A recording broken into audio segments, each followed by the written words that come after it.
America की सेना ने दावा किया है कि उसने ईरान पर दूसरे दौर का हमला शुरू कर दिया है। ईरान की मीडिया में रिपोर्ट छपी है कि अमेरिका ने केशम द्वीप, बंदर अब्बास और चाबहार में हमले किए हैं। ट्रंप ने चेतावनी दी कि ईरान का न्यूक्लियर कॉम्प्लेक्स उनके निशाने पर है। इधर अमेरिका और नेतन्याहू की मीटिंग पर सबकी निगाहें टिकी हैं, क्योंकि इस मीटिंग के बाद ईरान युद्ध पर नई रणनीति सामने आ सकती है।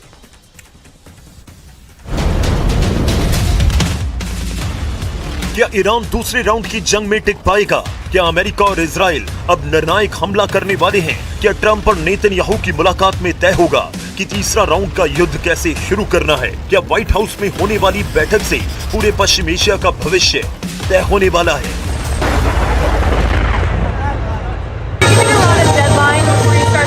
I don't like giving deadlines, but they pretty much know. They know the story. They better behave. Tehran में लगे एक पोस्टर ने ईरान के बहुत ही खतरनाक इरादे को सामने ला दिया। या ये ईरान की नई चाल है ट्रंप पर सबसे भयानक प्रेशर बनाने की? ईरान के मशहद शहर में एक बड़ा सा पोस्टर लगाया गया जिसमें ट्रंप कॉफिन में लेटे हुए दिखाई दिए। ऐसा लग रहा है कि ईरान ट्रंप को उनकी ही भाषा में जवाब दे रहा है और हथियार के साथ वो अमेरिका के खिलाफ माइंड गेम खेलने में जुटा है।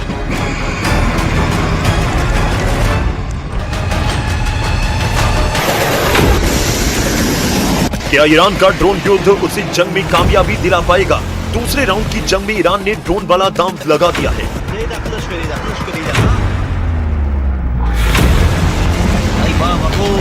इराक के एरबिल शहर में विस्फोटकों से लैस कई ड्रोन अमेरिकी ठिकानों की तरफ बढ़ते दिखे। हालांकि इराक ने इन ड्रोन को हवा में ही तबाह करने का दावा किया, लेकिन कई रिपोर्ट्स में दावा किया गया है कि एक ड्रोन अमेरिका के दूतावास के बेहद करीब आकर गिरा। इंटरनेशनल मीडिया में दावा किया गया कि इस तरह के करीब 8 ड्रोन को इंटरसेप्ट किया गया।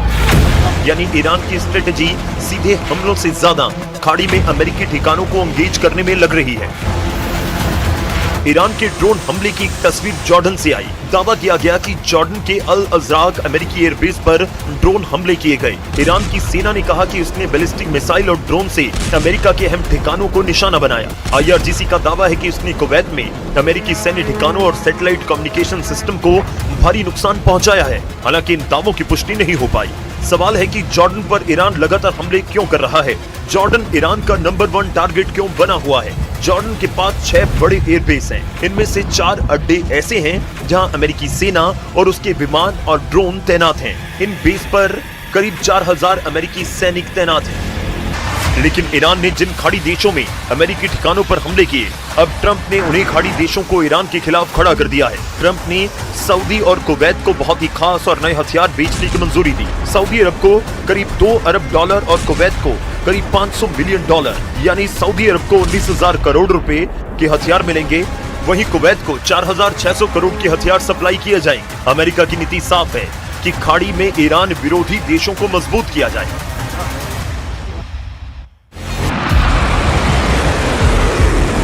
दूसरे राउंड की जंग में अमेरिका ने ईरान को चारों तरफ से घेरने की स्ट्रेटेजी पर काम करना शुरू कर दिया है। अमेरिकी सेंट्रल कमांड ने ऐसे विजुअल जारी किए जिसमें ईरान के तटीय रक्षा ठिकानों और मिसाइल साइट पर ताबड़तोड़ हमले दिखाई दिए। अमेरिका की मिलिट्री यूनिट के मुताबिक इन हमलों का मकसद केवल मौजूदा जवाब देना नहीं, बल्कि भविष्य में होने वाले किसी भी बड़े मिलिट्री ऑपरेशन से पहले ईरान की सैन्य ताकत को कमजोर करना है।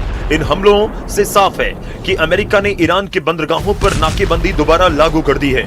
अब वॉशिंगटन केवल आसमान से नहीं बल्कि समुद्र के रास्ते पर भी दबाव बढ़ा रहा है। दूसरी तरफ ईरान ने इसे अपने अस्तित्व की लड़ाई बताते हुए बहरीन, कुवैत और जॉर्डन में अमेरिकी ठिकानों पर हमले का दावा किया। ऐसे में साफ है कि अब जंग केवल मिसाइल बनाम मिसाइल नहीं रही, बल्कि पूरे पश्चिम एशिया में सैन्य और आर्थिक दबाव की लड़ाई बन चुकी है। लेकिन अब सवाल केवल इतना नहीं है कि अमेरिका और ईरान कौन ज्यादा हमला कर रहा है। अगले कुछ घंटों में ट्रंप और इजराइल के प्रधानमंत्री नेतन्याहू की मुलाकात होने वाली है और माना जा रहा है कि इसी बैठक में दूसरे राउंड की जंग का अगला चैप्टर लिखा जा सकता है। सबसे बड़ा सवाल यह है कि अब ट्रंप का अगला मूव क्या होगा? बात जवाब दे रहा है, इसलिए अब सवाल यह है कि क्या केवल एयर स्ट्राइक से ईरान को रोका जा सकता है या फिर अमेरिका को और बड़ा सैन्य ऑपरेशन करना पड़ेगा?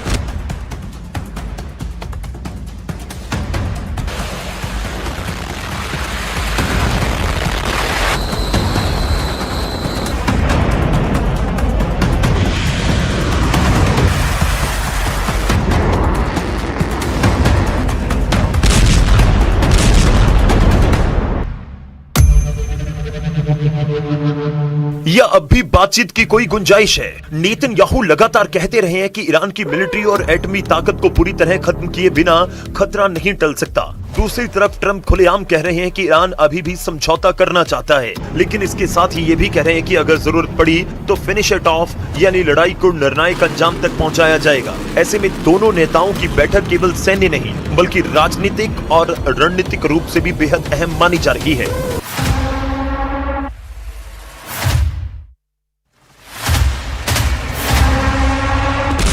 यानी दूसरे राउंड के शुरुआती दिनों में ईरान ने अमेरिका को कई मोर्चों पर चुनौती जरूर दी, लेकिन अब असली चुनौती शुरू हो रही है, क्योंकि अमेरिका धीरे धीरे सिर्फ जवाबी कार्रवाई नहीं बल्कि ईरान की सैन्य ताकत को पूरी प्लानिंग से कमजोर करने की रणनीति पर बढ़ता हुआ दिखाई दे रहा है। अगर यही दबाव जारी रहा तो आने वाले दिन ईरान के लिए कहीं ज्यादा कठिन साबित हो सकते हैं। अमेरिका के पास 5 विकल्प हो सकते हैं। पहला, वो मिसाइल और ड्रोन लॉन्च साइट पर लगातार हमले जारी रखे ताकि ईरान की जवाबी हमला करने की क्षमता लगातार कमजोर होती जाए। दूसरा, ईरान की नौसेना और हॉर्मुज पर पूरा कंट्रोल, तभी ईरान के खिलाफ समुद्री नाकेबंदी और सख्त हो सकती है, तभी ईरान तेल और सैन्य सप्लाई दोनों मोर्चों पर दबाव महसूस करे। तीसरा, IRGC के कमांड सेंटर और सैन्य नेतृत्व को निशाना बनाना, क्योंकि अभी पूरे युद्ध को IRGC ही कंट्रोल करती दिख रही है। चौथा, साइबर वॉर और इलेक्ट्रॉनिक वॉरफेयर, जिसमें कम्युनिकेशन नेटवर्क, रडार और एयर डिफेंस सिस्टम को तकनीकी रूप से कमजोर बनाने की रणनीति अपनाई जा सकती है। पांचवा, ईरान की प्रॉक्सी नेटवर्क पर हमला। इसके तहत इराक, सीरिया, यमन और दूसरे इलाकों में उन ग्रुप को निशाना बनाया जा सकता है। इस जंग में अमेरिका और इजराइल के लिए सबसे बड़ी सिरदर्दी जो बने हुए हैं। यानी अब अमेरिका का मकसद केवल 1-2 एयर स्ट्राइक करना नहीं बल्कि ईरान की सैन्य ताकत को हर मोर्चे पर कमजोर करना हो सकता है। दूसरी तरफ ईरान भी साफ कर चुका है कि अगर दबाव बढ़ा तो जवाब केवल ईरान से नहीं बल्कि पूरे पश्चिम एशिया में फैले उस नेटवर्क से मिल सकता है। यही वजह है कि ट्रंप और नेतन्याहू की बैठक केवल एक कूटनीतिक मुलाकात नहीं मानी जा रही बल्कि इसे दूसरे राउंड की जंग का टर्निंग पॉइंट कहा जा सकता है। अगर इस बैठक में बड़े सैन्य ऑपरेशंस पर सहमति बनती है तो अगला निशाना केवल ईरान के मिसाइल ठिकाने नहीं बल्कि उसकी पूरी सैन्य संरचना भी हो सकती है। और अगर बातचीत को मौका देने का फैसला होता है तो शायद पश्चिम एशिया एक और बड़े युद्ध से बच जाए। फिलहाल दुनिया इसी फैसले का इंतजार कर रही है।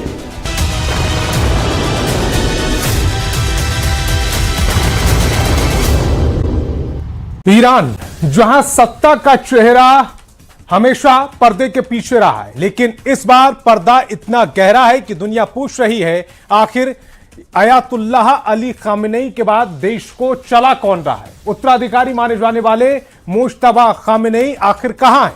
क्या वे घायल हैं, छिपे हुए हैं या पर्दे के पीछे से फैसले ले रहे हैं? इस रिपोर्ट में हम ईरान से जुड़े इस रहस्यमयी सवाल की परतें खोलेंगे। कहां गायब हैं ईरान के पावर सेंटर? दुनिया को क्यों नहीं दिख रहे मुश्तबा खामेनेई?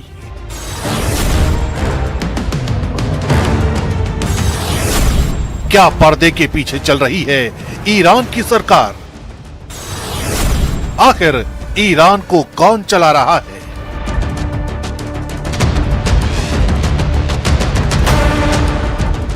दुनिया के सबसे रहस्यमय देशों में ईरान को सबसे ऊपर गिना जाता है। यहां चुनाव सरकार चुनते हैं, लेकिन असली ताकत अक्सर धार्मिक प्रतिष्ठान, IRGC और सुप्रीम लीडर के दफ्तर के बीच घूमती है। पिछले 2 दशकों में एक ऐसा नाम लगातार उभरता रहा जो कभी चुनाव नहीं लड़ता, कोई सरकारी पद नहीं संभालता, मीडिया से लगभग पूरी तरह दूर रहता है, लेकिन जिसे ईरान की सत्ता का सबसे ताकतवर शख्स का रुतबा हासिल है, मुश्तबा खामेनेई। ये अयातुल्लाह अली खामेनेई के दूसरे बेटे हैं। कई पश्चिमी खुफिया विश्लेषक मानते हैं कि उन्होंने वर्षों तक IRGC, बसीज मलेशिया और सुप्रीम लीडर के कार्यालय के बीच तालमेल में प्रभावशाली भूमिका निभाई। हालांकि ईरान ने कभी इसे आधिकारिक रूप से स्वीकार नहीं किया। अब जब अयातुल्लाह अली खामेनेई नहीं रहे तो सबसे बड़ा सवाल उत्तराधिकारी का नहीं बल्कि सत्ता के असली केंद्र का बन गया है, क्योंकि इसी दौरान मुश्तबा अचानक सार्वजनिक जीवन से गायब हो गए हैं। न कोई भाषण, न कोई तस्वीर, न कोई आधिकारिक बयान। और यहीं से शुरू होती है दुनिया की सबसे रहस्यमयी राजनीतिक गुमशुदगी की कहानी। But we're going to hit them very hard tonight. We're going to hit them very hard tomorrow night. We're going to hit them very hard the night after. And then next week it gets really bad for them because next week comes the power plants. Next week comes the bridges. We're going to knock out all their power plants. We're going to knock out all their bridges unless they get to the table and negotiate. You better make a deal. You're not going to have anybody left. We're being very careful with the civilian population, as you know, but I said, you better make a deal. You're not going to have anything left. Mustafa Khamenei की गैर मौजूदगी को लेकर कई तरह के दावे सामने आए हैं। कुछ पश्चिमी मीडिया संस्थानों ने कहा कि वे इजरायली हमले में घायल हुए हैं। कुछ रिपोर्टों में उनके चेहरे के झुलसने की बातें लिखी गई हैं, जबकि सोशल मीडिया पर उनकी मौत तक के दावे वायरल हुए। लेकिन जब इन दावों की जांच की गई तो तस्वीर अलग निकली। न ईरान सरकार ने उनकी मौत की पुष्टि की, न किसी विश्वसनीय अंतर्राष्ट्रीय एजेंसी ने। बड़े बड़े मीडिया संस्थानों ने साफ कहा कि उनका गायब होना जरूर एक फैक्ट है, लेकिन मौत या गंभीर चोट के दावों का सच अब भी उलझा हुआ है, क्योंकि अमेरिका के 3rd राउंड अटैक के बाद एक मैसेज को मुस्तफा खामेनी के नाम से वायरल कराया गया। मुस्तफा खामेनी के नाम से जारी हुए संदेश में साफ कहा गया था, ईरान बदला लेना चाहता है, हमारे नेता को धोखे से मारा गया, शहीदों के खून का हिसाब लेकर रहेंगे, मैं रहूं या ना रहूं, बदला लिया जाएगा। लेकिन जो लीडर अपने देश की आवाम के लिए इतनी बड़ी बड़ी बातें कर रहा है, उसके गायब होने की कहानी क्या है? क्योंकि सबसे बड़ा रहस्य उस वक्त गहरा गया जब अयातुल्ला अली खामेनी के जनाजे की तस्वीरें दुनिया के सामने प्रसारित हुईं। ईरान के शीर्ष सैन्य अधिकारी दिखाई दिए, राष्ट्रपति दिखाई दिए, वरिष्ठ धर्मगुरु दिखाई दिए, लेकिन मुस्तफा खामेनी कहीं नहीं दिखे।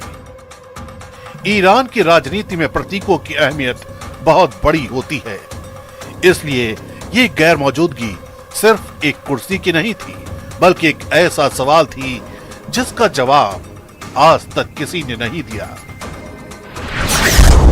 पश्चिमी सुरक्षा विश्लेषकों का एक वर्ग मानता है कि इजराइल की संभावित कार्रवाई के डर से उन्हें सुरक्षित स्थान पर रखा गया है। दूसरी ओर कुछ विशेषज्ञों का कहना है कि ईरान के लिए उनकी सुरक्षा सर्वोच्च प्राथमिकता है, लेकिन ईरानी अधिकारियों ने उनकी गैर मौजूदगी की कोई साफ वजह सार्वजनिक नहीं की है। यही चुप्पी आज सबसे बड़े सवाल को जन्म देती है। लेकिन अयातुल्ला अली खामेनी के जनाजे के ही दौरान एक तस्वीर को लेकर मीडिया में हलचल मच गई, और वो ये तस्वीर थी जिसमें अली खामेनी के जनाजे के वक्त एक नकाबपोश शख्स दिखाई देता है। इस तस्वीर को लेकर शुरुआत में कयास लगाए गए कि यही मुस्तफा खामेनी है, लेकिन बाद में पता चला कि ये अयातुल्ला अली खामेनी के बड़े पोते जवाद खामेनी थे। तो फिर आखिर वो कौन सी जगह है जहां मुस्तफा खामेनी छिपे हैं? अगर मुस्तफा सामने नहीं है तो क्या पर्दे के पीछे से फैसले ले रहे हैं? यही वो सवाल है जिस पर सबसे ज्यादा चर्चा हो रही है। लेकिन ये सब सच है कि उन्हें ईरान की सत्ता संरचना का बेहद प्रभावशाली और महत्वपूर्ण चेहरा माना जाता रहा है। आज के ईरान को समझने के लिए ये मानना होगा कि सत्ता किसी एक व्यक्ति के हाथों में दिखाई नहीं देती। राष्ट्रपति मसूद पेजेश्कियान नागरिक प्रशासन संभाल रहे हैं। दूसरी ओर IRGC देश की सैन्य शक्ति, मिसाइल कार्यक्रम और रणनीतिक सुरक्षा पर प्रभाव रखता है। सुप्रीम नेशनल सिक्योरिटी काउंसिल युद्ध और विदेश नीति से जुड़े बड़े फैसलों में अहम भूमिका निभाती है। इसके अलावा सुप्रीम लीडर का दफ्तर भी धार्मिक और राजनीतिक संस्थाओं के बीच प्रभाव बनाए रखता है। ये सच है कि मुस्तफा खामेनी लंबे समय से सार्वजनिक रूप से दिखाई नहीं दिए हैं। ये भी सच है कि अयातुल्ला अली खामेनेई के जनाजे में उनकी सार्वजनिक मौजूदगी नहीं हुई, लेकिन उनकी मौत, गंभीर चोट या चेहरे के झुलसने जैसे दावों की अब तक कोई आधिकारिक पुष्टि नहीं हुई है। दूसरी ओर कई विश्वसनीय रिपोर्ट बताती हैं कि सुरक्षा कारणों से उनकी सार्वजनिक गतिविधियां सीमित हो सकती हैं। इसलिए मौजूदा वक्त में जो तस्वीर निकल कर आती है वो रहस्यों और सवालों की बुनियाद पर टिकी है।